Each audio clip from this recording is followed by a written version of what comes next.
CoffeeTalk with DJ and Risa. I'm DJ, your host, one of your hosts, your co-host. And on this show, we talk to top producers to find out exactly what works in real estate. No fluff, just real world tips on how you can use different strategies to grow your business. Today, we're continuing our Back to Basics series because no matter how much technology we have, the fundamentals are still the backbone of a thriving business. I heard Coach John Wooden, who, for those of you who are basketball fans, he was, I believe, the winningest coach in NCAA history, and he always said fundamentals win the game.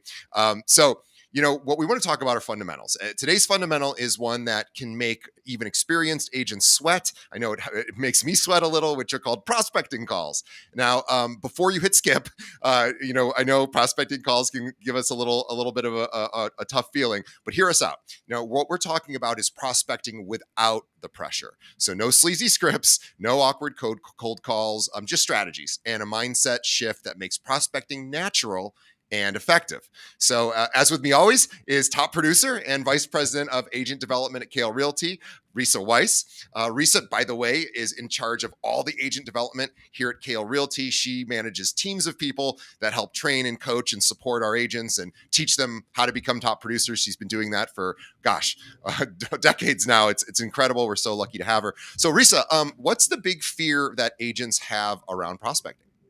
Well, thank you, DJ, and good morning, everybody. Honestly, it's interesting. As soon as people become real estate agents, they get afraid of this phone. Yeah. And the fear is rejection. You hear in your head, I'm bothering people. They're going to say no. And it's really about that little voice is saying, you don't want to be a telemarketer. Yeah. And so a lot of agents picture themselves cold calling strangers who hang up on them. And that's not at all what we're talking about today. And I'm going to be honest. I want to say this right off the bat. I've closed over 500 transactions in my career, and I have never cold called. So we're not talking about cold calling. We're talking about intentional prospecting, calling people in your database. They're warm leads. They're people that you've met. It's targeted lists, and you're calling with a purpose and a plan. That's how you make prospecting feel authentic instead of pushy. Yeah, that's a really good point. So we're not going to call it cold calling because it isn't. We're going to be calling people that we have some connection with, and we're going to have a reason to call them that they will likely appreciate. So step one is this mindset shift from I'm bothering people to I'm offering something valuable. And, DJ, do you remember about 20 years ago in real estate, they used to call our licensed salesperson? Yes. I hated that because we're not in sales. We're in a relationship business. And so prospecting isn't about selling. It's about starting conversations and identifying opportunities. We're in a service industry. So we're going to try to find out what problems people have and how to solve them with our strategies and our services. So if you believe in your heart of hearts that you have value, that you bring as an agent, you're not interrupting someone's day. You're potentially solving a problem for them that they have or will have. Yeah, great point. Let's get really practical here. And who should agents be calling when they do prospect? So here are my 3 favorite groups. Your sphere of influence. So that is friends, family, past clients, neighbors. If you join me for my next level workshop on last Thursday, I gave you a list of, I think, 152 people that you could add to your sphere of influence.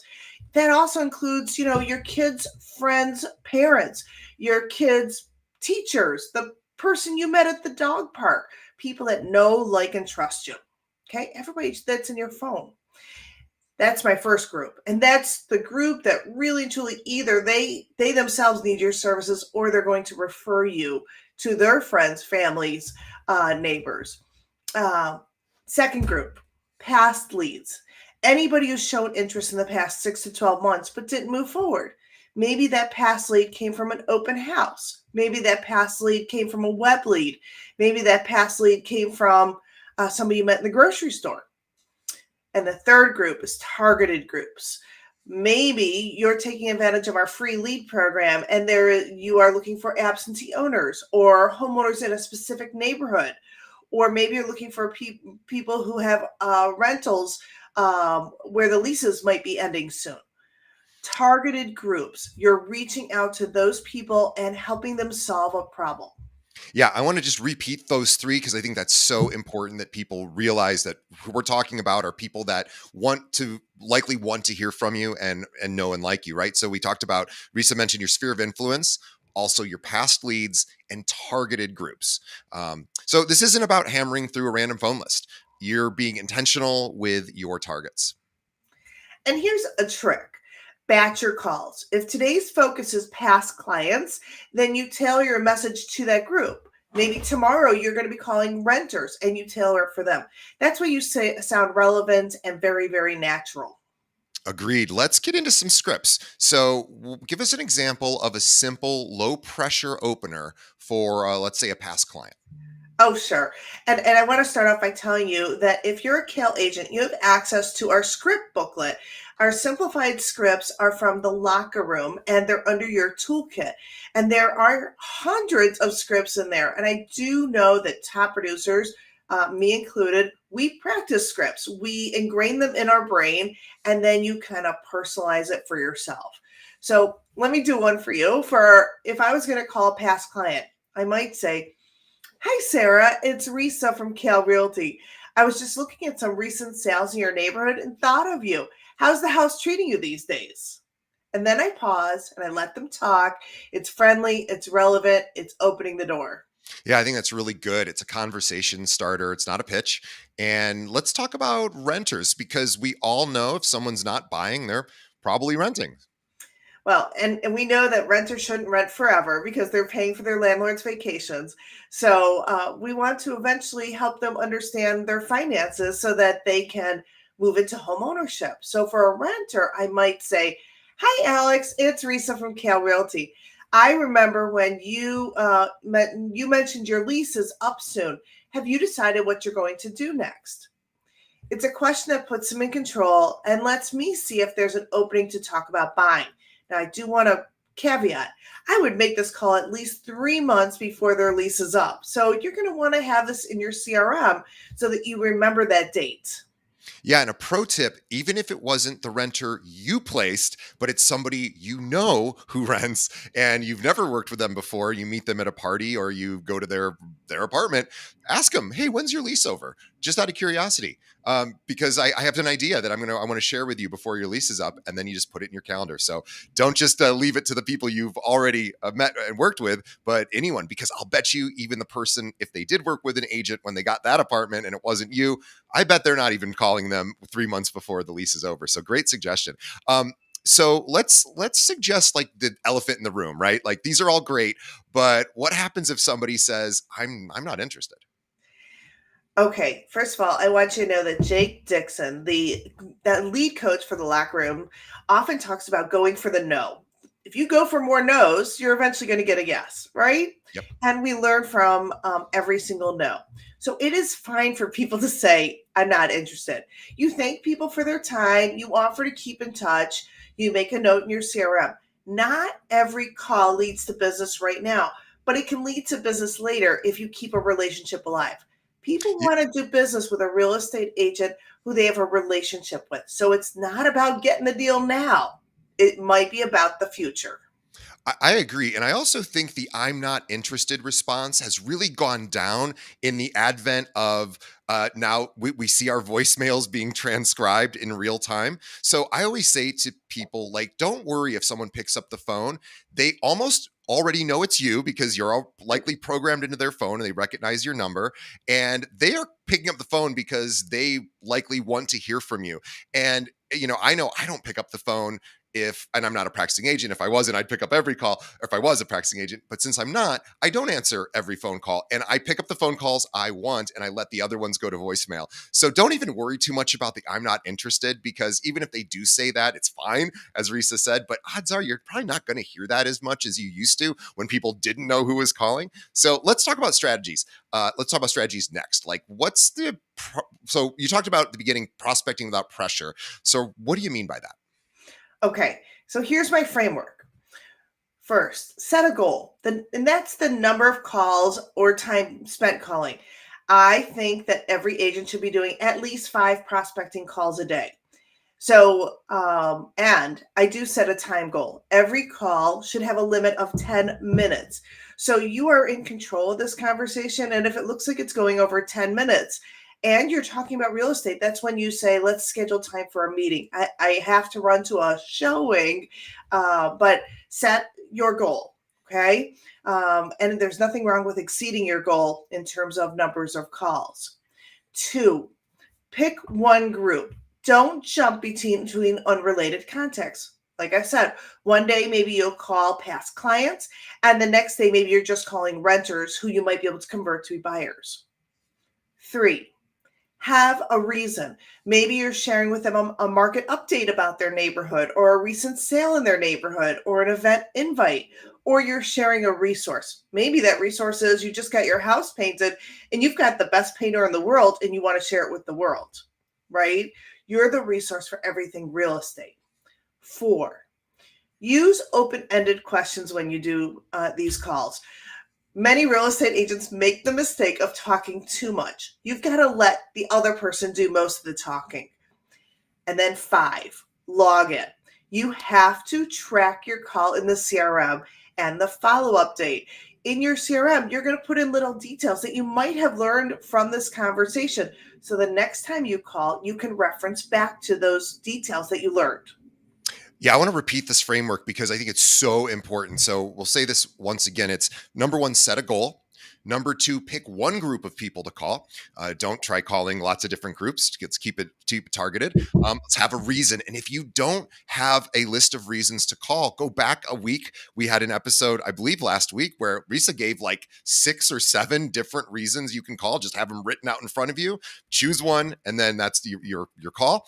Use open-ended questions, and then log it. And make sure when you do log the call, you don't say just spoke to so-and-so, say talked about this. So that way, next time, pick something else from the list. And I just wanted to give a personal example right now of something that I need that you just triggered in me to remember is I need a handyman. I'm getting my place ready to sell. And I've kind of always needed a handyman. There's always a little project going on, but now I really need one because I have to get everything perfect.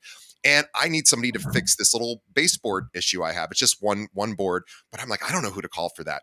And I think even like you said, if you're like, I have the best painter or I have a great handyman, handymans are great because people always have something they need fixed. And that could be just a great thing. Like, oh my God, I just worked with this great handyman. If you ever need one, I've got him. I'll introduce him or her to you, so that's always a great one too. I need to find one myself. But let's talk about the logging, right? So the logging is so important. Without it, you're just throwing spaghetti against the wall and hoping it sticks.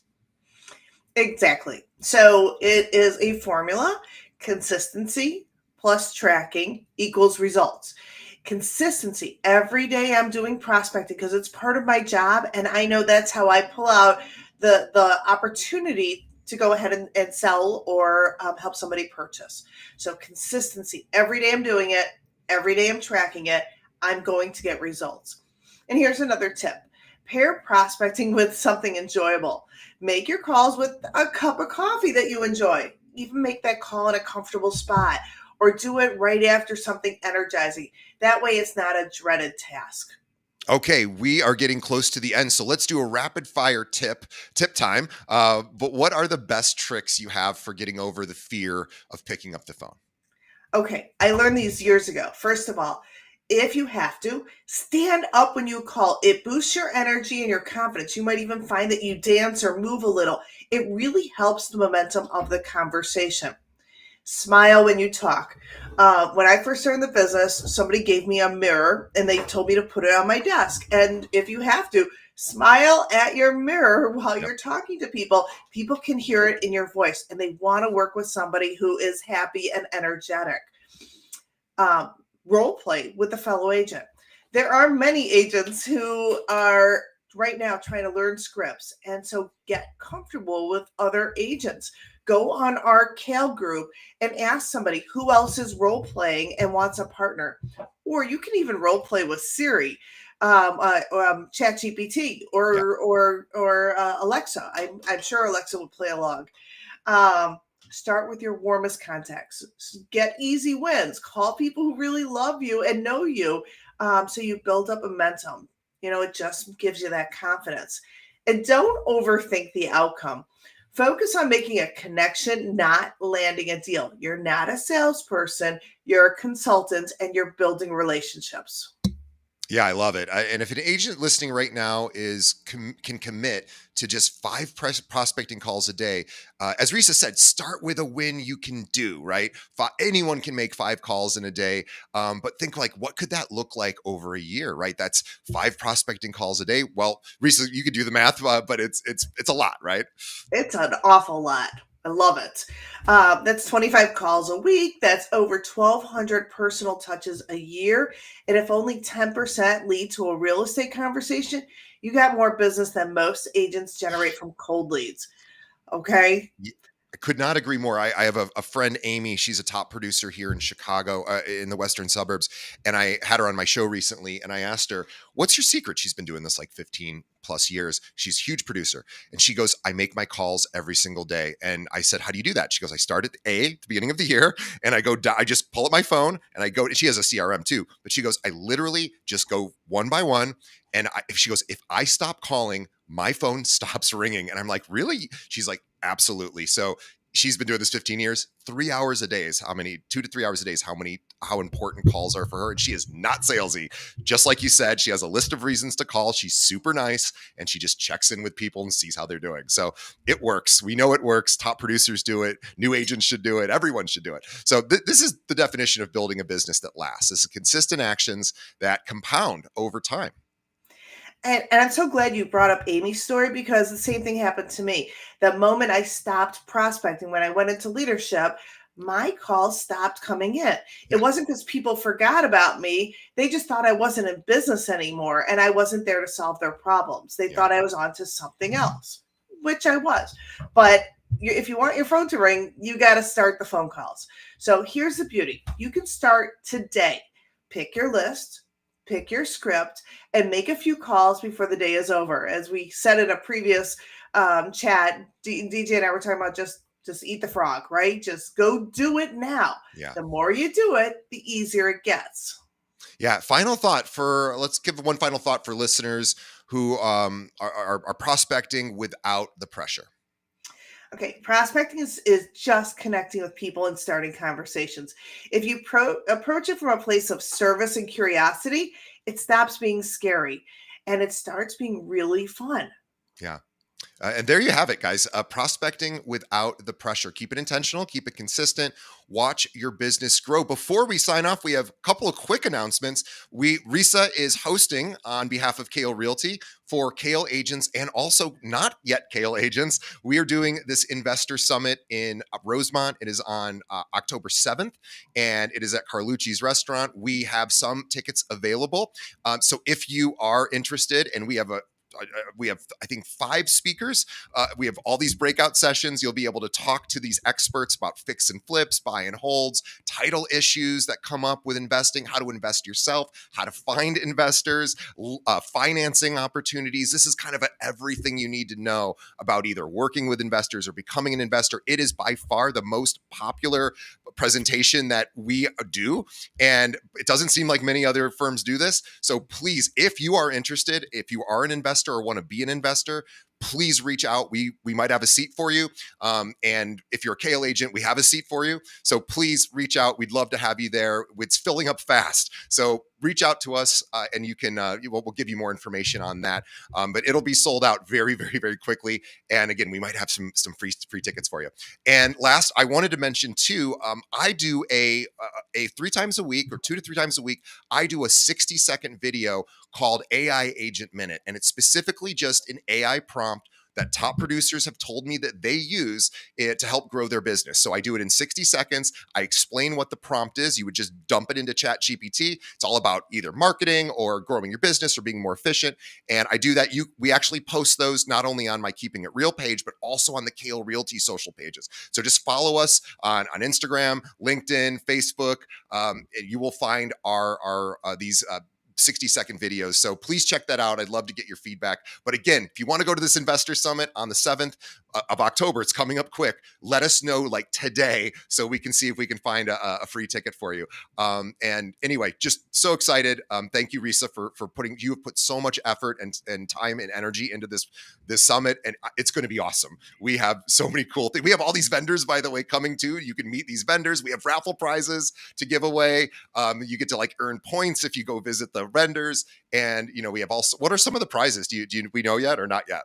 I don't know yet, but last time we gave away laptops and electronics. Yeah. So crazy stuff. Pretty Yeah. cool. All right. All right. Well, thank you for joining us with Coffee Talk with DJ and Risa. Once again, we'll be back next time with another Back to Basics tip to help you build a business that lasts. And if you know another agent that would be interested in this, shoot it over to them. We appreciate that. The more people we have following and watching, the more, these we can do. So please keep us in mind. We will see everybody next Wednesday. Thank you so much, Risa.